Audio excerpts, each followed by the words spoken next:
மாறன்காடு என்ற அழகான நகரத்தில் மக்கள் எல்லா பேரும் ரொம்பவே அமைதியா வாழ்ந்துட்டு வர்றாங்க. அதுல அரசர் வீரசேகரன் நல்ல முறையா ஆட்சி பண்ணிட்டு வந்துட்டு இருக்காரு. ஒரு நாள், அரசரே, நம் நாட்டில் கஜானா முடிவடையும் நிலையில் உள்ளது. தாங்கள்தான் ஏதேனும் முடிவை அவசரமாக எடுக்க வேண்டும். இருக்கின்ற செல்வத்தை எல்லாம் மக்களுக்கு பிரித்து கொடுத்து விட்டோம். பரவாயில்லை மந்திரியாரே, அதற்கு ஏதேனும் கடவுள் நமக்கு ஒரு வழி வகுப்பார், கவலைப்படாதீர்கள். நாம் இருப்பது மக்களுக்கு சேவை செய்யத்தானே. செல்வங்கள் நம் கஜானாவில் இருப்பதை விட மக்களிடம் இருப்பதுதானே நல்லது. மறுநாள் காலையில சோமு என்பவர் விறகு வெட்ட காட்டுக்குள்ள போறாரு. அப்ப ஒரு வித்தியாசமான சத்தம் அவருக்கு கேக்குது. என்ன இது? இந்த மாதிரியான சத்தத்தை நான் கேட்டதே இல்லை. இந்த அடர்ந்த காட்டுக்குள்ள இருந்து இப்படிப்பட்ட சத்தம் எங்கிருந்து வருது? கேட்கவே பயமா இருக்கு. இன்னைக்கு விறகு வெட்ட போக வேண்டாம், வீட்டுக்கு போயிடலாம். இப்படி காட்டுக்குள்ள இருந்து வேகமா ஊருக்குள்ள வந்து மூச்சு வாங்கிட்டு நிக்கிறாரு சோமு. அப்ப ராஜன் என்பவர் சோமு பார்த்து வராரு. என்னடா சோமு, காட்டுக்குள்ள விறகு வெட்ட போலையா? எதுக்கு இப்படி நீ இவ்வளவு மூச்சு வாங்கி நிக்கிற? எதை பார்த்து பயந்து இப்படி ஓடி வந்திருக்க? அண்ணே, நான் விறகு வெட்ட தான் காட்டுக்கு உள்ள போனேன். ஆனா காட்டுக்கு நடுவுல ஒரு வித்தியாசமான சத்தம் பயங்கரமா கேட்டுச்சு. காட்டுக்குள்ள யாருமே இல்லாததால அந்த சத்தத்தை கேட்டு நான் ஓடி வந்துட்டேன். என்னடா சொல்ற? காட்டுக்குள்ள சத்தம் கேட்டுச்சா? ஐயோ, தைரியமான நீயே இப்படி பயந்து வந்திருக்கேனா? மத்த ஆளோட நிலைமைய நினைச்சு பாரு. சரி, வீட்டுக்கு போய் சாப்பிட்டு தூங்கு. நாளைக்கு போய் பாரு, அந்த சத்தம் கேட்காது. அதே சமயம் மறுநாள் காலையில மாடசாமி என்பவர் காட்டுப்பாதை வழி நடந்து வந்துட்டே இருக்காரு. அப்பயும் அவருக்கு அதே சத்தம் ரொம்ப சத்தமா கேக்குது. மாடசாமி அந்த சத்தத்தை கேட்டு ஊருக்குள்ள ஓடி வராரு. அப்ப சோமு அந்த வழியா காட்டுக்குள்ள போறதுக்கு வராரு. என்ன மாடசாமி, ஊர்ல இருந்து எப்ப வந்த? வீட்ல எல்லா பேரும் நல்லா இருக்காங்களா? என்ன எதையோ பார்த்து பயந்து போன மாதிரி இங்கே நின்னு புலம்பிட்டு இருக்க? அது ஒண்ணுமில்லடா சோமு. நான் காட்டு பகுதியா நடந்து வந்துட்டு இருக்கிறப்ப காட்டுக்கு நடுவுல ஒரு பயங்கரமான சத்தம் கேட்டுச்சு. அந்த சத்தத்தை கேட்டு ஈர கொலையே நடுங்கிருச்சு. என்ன உனக்கு வந்த சத்தம் கேட்டுச்சா? நான் இப்படித்தான் நேத்து விறகு வெட்ட காட்டுக்குள்ள போன எனக்கு அந்த சத்தம் கேட்டதுனால நான் திருப்பி வந்துட்டேன். சரி, இன்னைக்கு நான் போலாம் பார்த்தா இன்னைக்கு வந்து சத்தம் கேட்டு இருக்கா. வா, இத போய் அரண்மனையில போய் அரசர்கிட்ட சொல்லுவோம். அவர் படைகளை அனுப்பி அந்த சத்தம் என்னன்னு பார்க்க சொல்லுவாரு. இதுக்கான முடிவு கிடைக்கும். வாருங்கள் வாருங்கள், உங்களுக்கு நான் என்ன செய்ய வேண்டும்? நீங்கள் வந்த வேகத்தை பார்த்தால் எதையோ பார்த்து பயந்து போன மாதிரி தெரிகிறதே. எதுவாக இருந்தாலும் சரி, அதை என்னிடம் சொல்லுங்கள், நான் பார்த்துக் கொள்கிறேன். அரசரே, இன்று காலை நான் காட்டு வழியாக நடந்து வந்து கொண்டிருந்தேன்.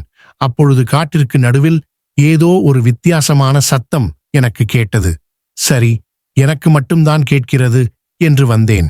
இந்த சத்தம் பல பேருக்கு கேட்டதாக ஊருக்குள் பேசிக் கொண்டிருந்தார்கள். ஆம் அரசரே, நேற்று நான் விறகு வெட்ட காட்டுக்குள் போனேன். அப்போது வந்து வித்தியாசமான சத்தம் எனக்கும் கேட்டது. தாங்கள்தான் ஏதாவது செய்ய வேண்டும். அப்போதுதான் நாங்கள் காட்டிற்குள் சென்று எங்கள் பிழைப்பிற்கு ஏதாவது வழி கிடைக்குமா என்று தேட முடியும். நீங்கள் பயப்பட வேண்டாம். நானும் என் மந்திரிகளும் இன்று இரவு காட்டிற்குள் சென்று அந்த சத்தம் என்ன என்று பார்க்கிறோம். கவலைப்படாமல் சென்று வாருங்கள், இதை நான் பார்த்துக் கொள்கிறேன்.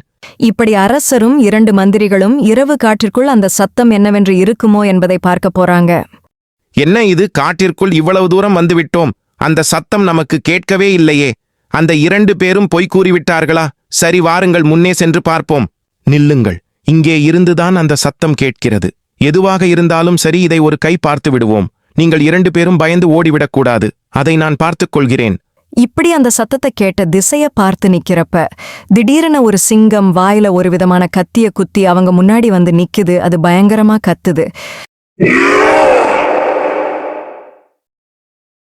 இந்த கத்தியினால்தான் இந்த சிங்கம் இந்த சத்தத்தை எழுப்புதுன்னு புரிந்து கொண்ட அரசர் மெல்ல அந்த சிங்கத்து பக்கத்துல நடந்து சிங்கத்தோட வாயிலிருந்து கத்திய எடுத்துறாரு.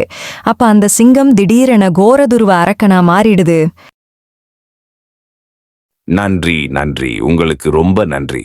நீண்ட நாட்களாக நான் என் வாயில் மந்திர கத்தியை குத்தி என்னை சிங்கமாக மாற்றிவிட்டார்கள். அதை என்னால் எடுக்க முடியாது.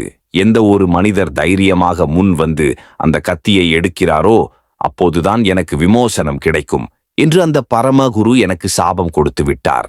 நானும் இந்த காட்டிற்குள் வருபவர்களை அழைக்குமாறு ஒரு வித்தியாசமான சத்தத்தை எழுப்பினேன். ஆனால் யாரும் முன் வரவில்லை. தாங்கள்தான் முன் வந்து எனக்கு உதவி இருக்கிறீர்கள். உங்களுக்கு ரொம்ப நன்றி. சரி, உங்கள் பிரச்சனை முடிஞ்சதுதானே. இனிமேல் காட்டுக்குள் வருபவரை நீங்கள் தொந்தரவு செய்யக்கூடாது. சரியா? நீங்கள் கிளம்புங்கள். நீங்கள் செய்த இந்த உதவிக்காக நான் உங்களுக்காக ஒரு பரிசு கொடுக்க விரும்புகிறேன்.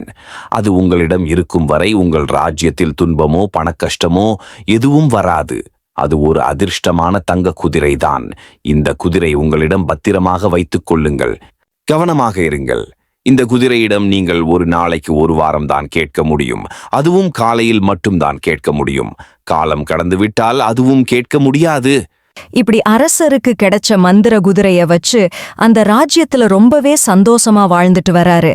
அதுக்கப்புறம் இந்த ராஜ்யத்துல என்னென்ன சுவாரஸ்யமான நிகழ்வுகள் நடந்துச்சுன்னு அடுத்தடுத்த வீடியோல பார்க்கலாம். இந்த வீடியோ உங்களுக்கு பிடிச்சிருந்தா லைக் பண்ணுங்க, ஷேர் பண்ணுங்க, மறக்காம நம்ம சேனலை சப்ஸ்கிரைப் பண்ணிக்கோங்க. நன்றி.